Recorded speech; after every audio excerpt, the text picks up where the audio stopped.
Welcome to Our Plant Stories, and with this episode there's a chance to get involved. In fact, I would love you to get involved. We'll be asking you to look into your compost bin, be that the caddy in your kitchen or the bin or heap in the garden, and take a photo. I'd love to see people's pictures of their bins, Oh, you know. send you some. I think that would be great. It would be so nice. Well, Should their happy with bin, that. that'd be You know, lovely. you started. You'll be getting them every day from me now. That's artist Liz Elton and gardener Helen Hutchings-Cox, and in this episode they are sharing their love of compost. And perhaps you will be too. I'll explain how you can get involved a little later in the episode. We're starting in a kitchen, Liz's kitchen. As I mentioned, she's an artist, and in her practice she considers the issues of waste, compost and the recycling of matter. She's exhibited her work in galleries and in landscapes in the UK and abroad. Can we look at your first compost bin and where you keep it? Yeah, so I expect a lot of people have got these. It's a little compost caddy that lives under my sink. And it's not looking too attractive at the moment. It's also smelling quite strong. It smells quite bad. Yeah, shut that. No, but if we open it again, what's the last thing that you put in there? The coffee grounds from this morning. And I'm about to put our tea bags in there as well. And what else is in there as we gaze into it? There are some little clippings of some flowers that my sister brought me for Easter. And I think there's some kitchen towel. I'm not sure what's underneath that layer. There's some eggshell as well. And I think that's all I can see right now. I'm not going to stick my hand in and stir it up. Well, I will if you really want me to. I do get quite a lot of waste from the market. There's a store down there, and he will put out fruit and veg that is maybe just on the turn, you know, that you have to sort through, and a really big box of it. So I've been getting those boxes from him for a long time, and I think there's actually a picture over there with bananas, with a lot of banana skins in the bin. I wouldn't normally eat that number of bananas, but I had this box of bananas and I couldn't leave it. You know, I feel quite anxious about it. It has to reach its potential. So, of course, there's only so much banana bread you can make, and there's only so much banana ice cream you can make. So I then found this recipe for banana chutney. No, I wouldn't recommend it. So how long have you been interested in compost? Does it go back to childhood? Is it adulthood? I mean, when did it start to be something you really cared about? I think food and waste are things that I've always cared about. Food was never wasted, and I think that is something that just gets passed down. You talked earlier about the banana picture. Can we take a look at that? Yeah.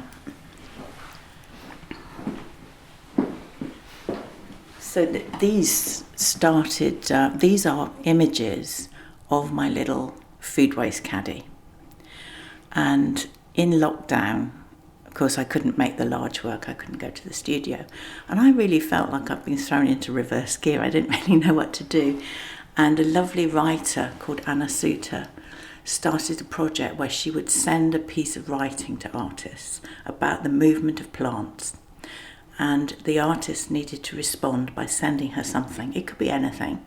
And I didn't know what to send her.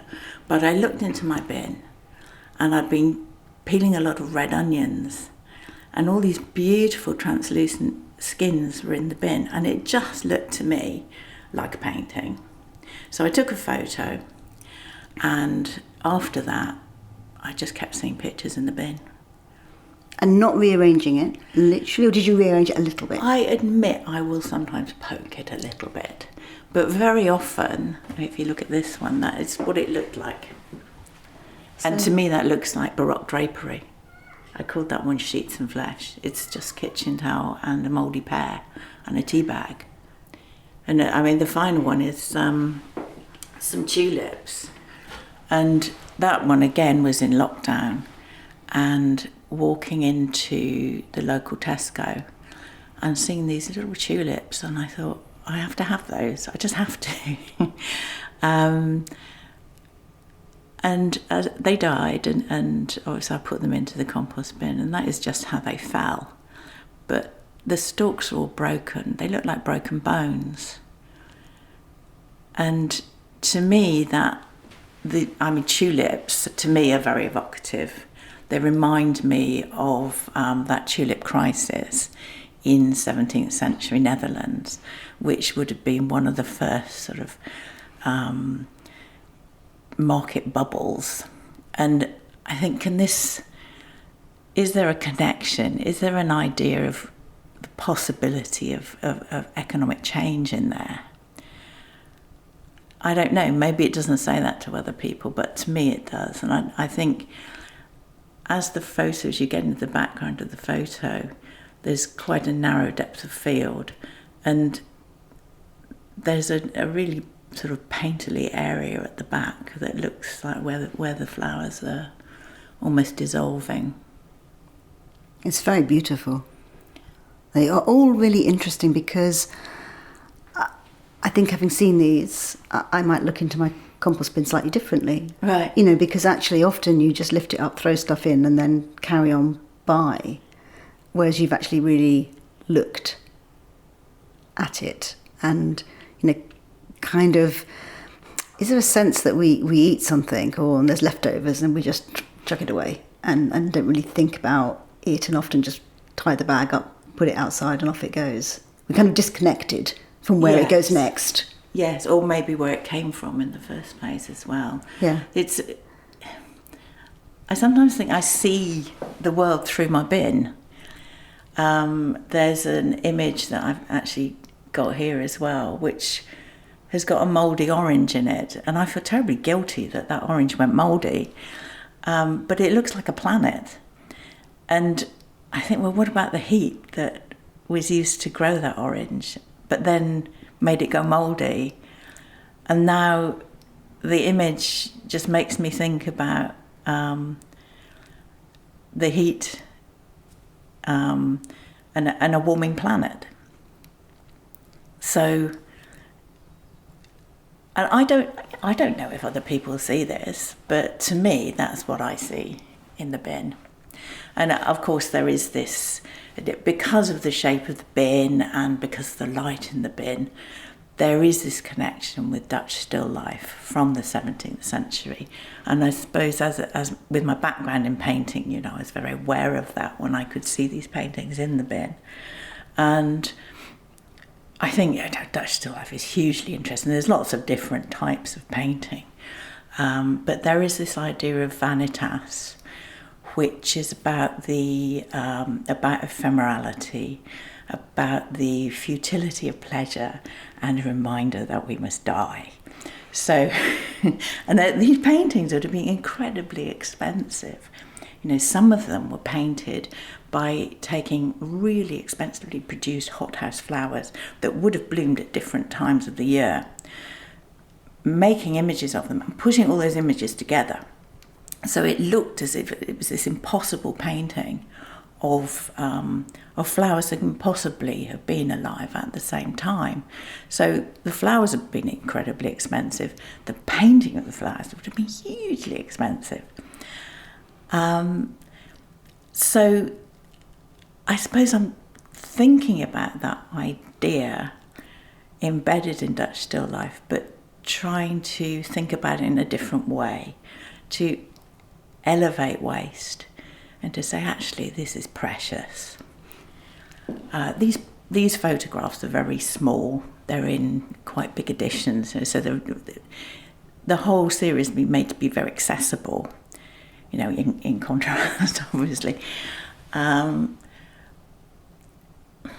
it makes me think about where things have come from. And as they go into the compost heap, I'm reminded of that fact that everything is recycled in the universe. I find that an incredibly hopeful thing. I have one image which was made after we'd had some mussels. I love mussels. Sometimes we can gather them in Scotland and cook them. So I'd put the mussel shells into the bin, and there was a tomato vine and there were some little bits of eggshell. And I looked at the photo and I thought that looks as if I'm looking down into the sea and I can see the reflection of the stars. And it just reminded me of that fact that we are all stardust. As my husband has said to me, not in a romantic way, in a purely factual way, you are stardust. The contents of Liz's compost bin are also used in her other larger works, which use the compostable cornstarch bags, which are made for food waste. Things like onion skins make a beautiful orange dye. Avocado stones and their skins make a lovely kind of browny pink. Pomegranate skins make a beautiful golden yellow, and carrot tops do as well. And so I think one of the ways into my practice was using that translucent compostable cornstarch material, dyeing them with my own kitchen waste. And I made a piece of work thinking about that. I don't know if you know the research talking about soil exhaustion. I think it was about 2015. And it said that we've exhausted our farmland to the extent that in this country, and more so in some other countries, in this country might only have 100 harvests left in our farmland. So I made a piece of work called 100 Harvests, using 100 of those bags, and I sewed them all together. And it's really a big piece of work. I think it was about 4 meters wide and high. So it felt like you could almost walk into it. Do you also have compost bins outside? You mentioned... Yes. Yes. Shall we take a look at those? Yes. I'm not an expert in making compost, but...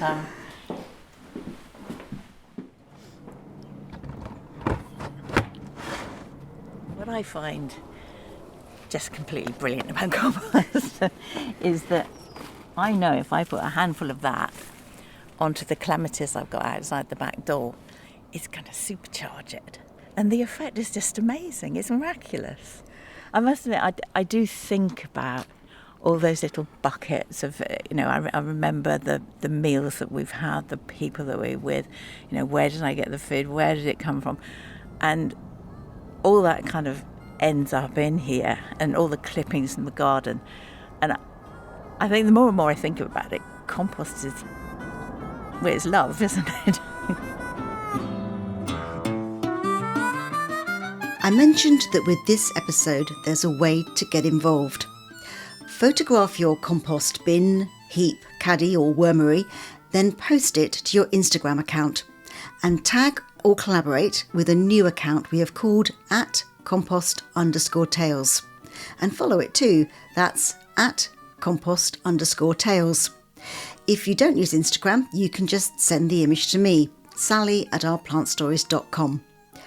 I'll put this information on the Our Plant Stories website too. And we'd love to know if there's a story attached. Why did you start? Who built your compost bins? What do you like about it? We're going to gather all our compost stories. Meanwhile, moving on from Liz's garden bins, where I spotted a sock in amongst the kitchen and garden waste, we travelled to her studio. The framed compost photographs hang on the walls, and the larger works on the cornstarch bags are suspended from the ceiling, gently floating around us. This was the venue for a conversation between Liz and another champion of compost, Helen Hutchings-Cox, gardener, writer and all-round nature enthusiast, and I wondered where her passion for it came from. So I am a very practical gardener, and I've come at it from a completely different angle to you. I never would have considered composting could be anything like this room that we're standing in. It's absolutely beautiful, but for me it was very much a how do I garden in the most practical possible way, nourish my soil, create a circularity so that things weren't going out of that system, and really make my plants as healthy as possible. So I wish I was artistic. I really do, but I'm very practical instead. And that's where my passion for composting really started. Sort of understanding that you could close a loop, you could direct everything from your kitchen to some degree into the compost heap. You wouldn't have to send things to waste. I had a career as a sustainability director previous to becoming a gardener, so linking in all of that history and the understanding of the wider systems and some of the issues that the world faces with waste really sort of brought it home to me, but on a smaller scale. So that's where my passion for composting started, and I've been doing it ever since in every way that I could. So worm farms, hot bins, normal compost heaps, you name it, but nothing as amazing as this art. Oh, that's very nice. It's so beautiful, honestly. Looking at these beautiful pictures on the wall, can we get these? For example, if I wanted this sweet potato bin in a frame at home to remind me of my composting journey, is that possible? Where can we get those? Yes, I mean, I do have, well, I do have a shop online. It wasn't really my intention to sort of come and pick up. These are editioned prints, so they're all editions of 30. So it's not huge, but it's big enough to be accessible. Yeah. I like that Helen, you've particularly pinpointed one that is quite an interesting story behind it. It's the sweet potato and the orange. Do you want to reveal that one? I think, with all of them, there's some sort of story in my mind about where the food came from and so on. But this one has a mouldy orange in it, and I feel really quite ashamed that orange went mouldy in my kitchen, because that wouldn't normally happen. But I called this one the heat of the sun, because to me it looks like two planets. And I think about the heat that grew the orange and the sweet potato in the first place, and that encouraged the mould, which is in that image. But then also about a warming planet. It's almost, to me, it looks as if they're two planets going around each other. As I say, I can't dictate what other people see, but that's what I see in my bin. That's really interesting, because to me, I picked that one because it is the one that is the most decomposed out of all of these pictures and the nearest to compost. So I viewed it in a completely different way, and that's why I love it so much. But I really love that bright sort of circle of orange sticking out of the mould. But it's really interesting, isn't it, how we see different things, but it all goes back to composting in the end. Sorry, I just love the way that Helen's looking at you saying, that is perfect compost, that's going to break down. I mean, I can see that one's going. Yeah, that will have gone within a few that's days. my question. Which is the best compost in all these images? Okay. Well, that one for sure. Then this one at the top here with the onion skins and the bits of tomato, that's got a nice balance of textures that will break down very quickly. The garlic, interestingly, I think between the garlic and the eggshells here, I think these two would probably take the longest to go, just because of the mix of materials. They're quite dry. It's that nice moisture balance that you need. This one here is a selection of eggshells, orange peel, paper, and I think that's a lemon. That one will be around for a while. Right. And the reason for that is the orange is quite tough to compost, and the eggshells are also weirdly tough to compost. Yeah. So if we're looking at this from a practical composting perspective, I would say break up the eggshells a bit more. And then this one will be around for quite a long time as well, which is a selection of beautiful yellows and I think some pistachio shells by the looks of things. So whilst this will be really nutritious, it will take a very long time to break down, and those citrus peels will be around for a while. That banana will absolutely feed the soil once it's broken down completely, but it will take a while to go. I kind of want to start logging my own compost bins now, but I don't think I would get anything as beautiful as this, so I will gaze down at it lovingly as I put in my food scraps, and I will have them for a fleeting moment. I could never do anything this wonderful. I'd love to see people's pictures of their bins, you know. Send you some. I think that would be great. It would be so nice if their bin, that'd be lovely. You started. You'll be getting them every day from me now. Oh, great. That's great. This could almost be a beautiful coffee table book of some of your work, and then everyone else is sent into you and the stories attached to them. Oh, that would be lovely. I would love to do that. We talked a little bit about the fact that you sometimes put fabric into your compost bins because you actually want to see what happens to a sock. For example, we were looking at a sock earlier on, weren't we? And all the cotton had disappeared, but there was still something left of that sock. Not that you'd want to wear it. Have you ever tried composting anything different? I have. I try to compost pretty much whatever I can. So one of the things that I do when I compost is add experiments in. So I have tried socks before, and you'll find that the elastic stays. So if you have natural materials in your socks, but you've got that bit of elastic band around the top, that will be what's left in your compost maybe a year later. Tea bags is another one where people say that they are compostable. I like to put that to the test and then write angry letters to the tea bag companies, because there's a difference between home compostable and compostable at a very big scale, sort of on the council collections.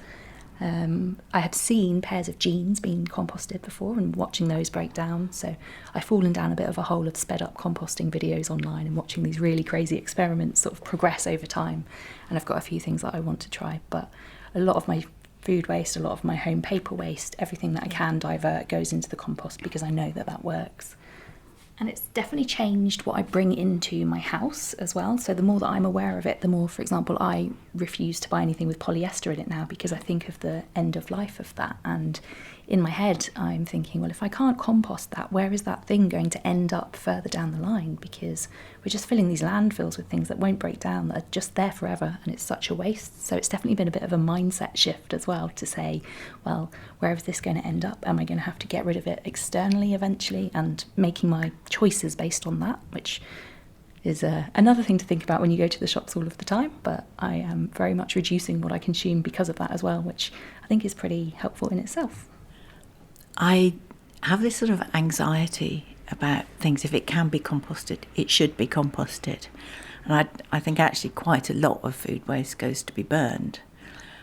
So I would prefer it if it would go through my own compost bin. So when people put food waste in the normal bin, it goes off to a landfill site and is just left there rotting. It doesn't decompose in the way that you would want it to in a lovely compostable method. It releases methane, which is, as we know, terrible for global warming and the environment. So it's all sorts of problematic things that can go on with that, which is one of the reasons that composting is so great, because it really connects people back to their waste streams. Do you also get that same anxiety that Liz is describing about the fact of, if we don't, where is it going?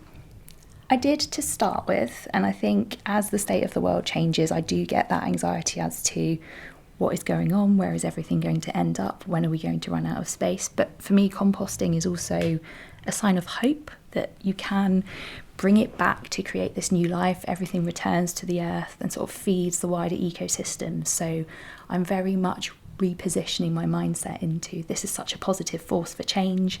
And it's so exciting as well, because it's a great way to get people into gardening and understanding how the wider ecosystems are all connected. Kids absolutely love composting. As soon as you start talking about a worm farm, for example, to children, they are on it. It's a brilliant school project. It's great for school gardens. It's just one of those forces for good, I think, in a really unexpected way. So if you get someone off the street and say, can I talk to you about composting, they probably wouldn't get it, but after a few minutes I think you can start to see the cogs turning, or at least I hope so. I hope that Helen and Liz are making all of us think a little more about what we compost. But as always in this podcast, there is a how-to. So I asked Helen for her top 5 tips to get people started. You will have to cut me off when I go over 5. Well, if we're here still in about half an hour's time, it's fine too. We can always put this as an additional part, basically. This is the offshoot, just how to compost.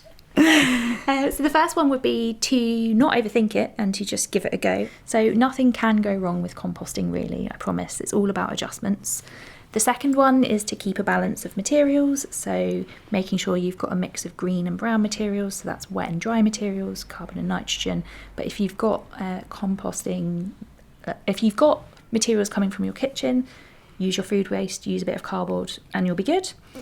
The third one is if you are short on space, so if you have a balcony or a flat or not much growing room, so you're not going to be able to fit in a full-size compost bin, look into a worm farm. A worm farm is a really good way to get rid of food waste, and it's also a really great way to stop rats and things like that being attracted to composting, because that brings me on to number 4, which is my most asked question, which is, if I start composting, will I attract rats?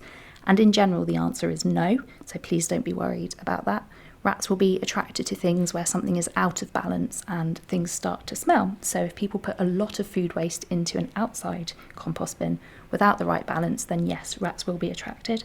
But actually, Once you've got that balance and the composting starts in earnest, the rats won't go anywhere near it. But if it is something you're worried about, a worm farm is the better way to do it. And the fifth and final one, because I will stop there, is making sure that you compost by feeling. So making sure that things feel moist, there's a nice crumbly compost coming out of it, and turning as you go. It's very much a tactile way of gardening and adding to your compost, but I always find actually getting your hands dirty and connecting to your compost is the best way to understand what's going on. So moisture levels, balance, size of particles, that kind of thing. See, I've immediately got another question. Go for it. If I'm starting and I want to get those quantities right, is there a simple way of doing it? Yes. Okay. So I always recommend the buckets. So having a bucket on hand and making sure as you're adding materials in that you know how much of each you are putting in. So lots of different places online will say different things about composting. So it varies between 2 to 1 and 1 to 2, anywhere along that spectrum of green to brown. But as long as you don't go outside of those two limits, you will be okay. So making sure that, worst case scenario, if you put in a 50-50 mix of green and browns, stick with that and adjust it over time. So try the 50-50 first. If you're getting it too dry or too wet, adjust either way, but start with a split down the middle, 1 bucket of each, and go from there. And in terms of turning it, do you turn it into another compost bin? Do you have to have 2? It entirely depends on how much space you've got. So if you only have the 1 compost bin and you don't have space to set up a whole stream of compost, so yeah, just a bit of a whiz around, regardless of the space you've got, and you'll be okay. And what are you looking for to be in that bin? Your compost heap should be full of life. So you will have worms, you'll have woodlice, you'll have centipedes, everything in nature that breaks down rotted materials. That's a sign that your compost is doing well. If you don't have anything wiggling around, something's gone wrong with your compost, probably that it's too dry. So composting is definitely not for people that are scared of bugs, shall we say. But it's great exposure therapy. The more that you compost, the more bugs that you get and the more you get used to it. And how long? If I've got one of those Dalek bins, how long have I got to wait? Assuming I am turning it, I am checking it, I've got some life in it. Yep. In perfect conditions, it should only take about 6 months to be a mulch-ready compost. It is unlikely that the first attempt of composting will only take 6 months, so be prepared to have it up to a year. If after a year it's not composted, something has gone wrong, and have a bit of an adjustment period to sort of troubleshoot what's happened there. I see, I've got so many questions, but I am going to stop. Okay, another question. Sun or shade? Well, all of mine are in shade and it's not caused an issue, but that is because the sunny spot is the middle of my garden, which would not do well for entertaining if you have to walk around the compost bins. If you have a lovely sunny spot that you can tuck a compost bin away into, sort of around the back of a house or in a corner, great, because that heat will really speed up the composting. But if you've only got a shady spot, then don't panic. There's a lot of not panicking here, isn't there, really? Basically, that's the main message. Don't overthink and don't panic. So you told me, Liz, about your joy of actually taking a handful of compost and putting that on your clematis and really just seeing it just respond to that. Is that something that you've seen as well? Yes, absolutely. I think about my allotment and how I've built up the soil with compost that I've made at home and just brought that patch to life. When I first took it on, it was very barren. There was almost no life in that soil, and I could feel it almost when I went there and I started to plant things. And building it up over the years, it's now this beautiful sort of lush food forest. And I use my allotment to grow food for the community food bank, so it makes me feel like the entire ecosystem is connected by feeding that soil, watching things spring to life, and then in turn feeding and filling that fridge. So yeah, I think it's a really positive thing, although I don't have beautiful flowers to show for it. I would love a wonderful clematis. Actually, just talking about feeding people, when I do sell these prints, I make a donation to a food bank every time one sells, because I want to circle back into that idea of feeding people. And maybe there's an idea of waste as there's a kind of alchemy involved in something discarded becoming something useful and something nourishing. Oh, I want to cry. No, this is a happy conversation. It's lovely. It's amazing in a good way. It's so wonderful. Helen, Liz and I are really excited to start seeing your compost pictures with the story too. And who knows, we may one day be seeing a coffee table book of Compost Tales. A reminder of how to get involved: simply photograph your compost bin, heap, caddy or wormery and then post it to your Instagram account, and tag or collaborate with the new account, which we've called @compost_tales, and follow it too to see other people's pictures. That's @compost_tales. And remember, if you don't use Instagram, then you can just send the image to me, sally@ourplantstories.com. If you want to see Liz's work, both the photographs and the larger works, then head to the website, ourplantstories.com. Our Plant Stories is an independent podcast, presented and produced by me, Sally Flatman, and supported by listeners through Buy Me a Coffee. You can find the link for that at the website, ourplantstories.com. And that's also where you can sign up for the newsletter, which means that every time I publish a new episode, it'll be delivered straight to your inbox.